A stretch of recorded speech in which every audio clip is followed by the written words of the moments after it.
ကိုထဆံပြုတ်တော့ရ ဟမ်မစားချင်ဘူးကလေးငယ်ရဲ့ စားရမယ်လေကိုမနေမကောင်းတာ နေရကောင်းပါတယ်ရဲ့ကိုအားဟာကြီးမစားချင်တော့ဘူးလို့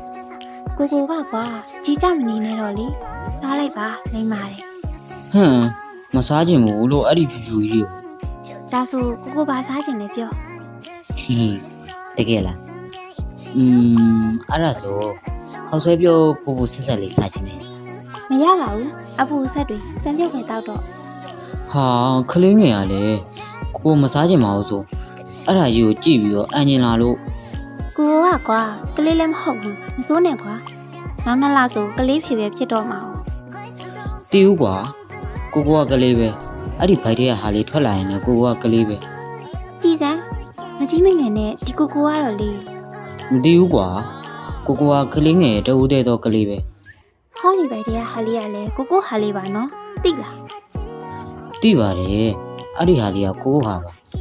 ပြိုတိနေတယ်အဟာလေးထွက်လာရင်အပြစ်ထားခံရမယ်အနံ့တွေရနေတယ်ဟွန်း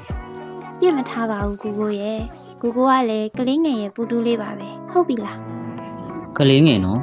အဟာလေးတဲ့ကိုပို့ချစ်ရမယ်နော်သူ့ကိုပို့မချစ်အောင်နော်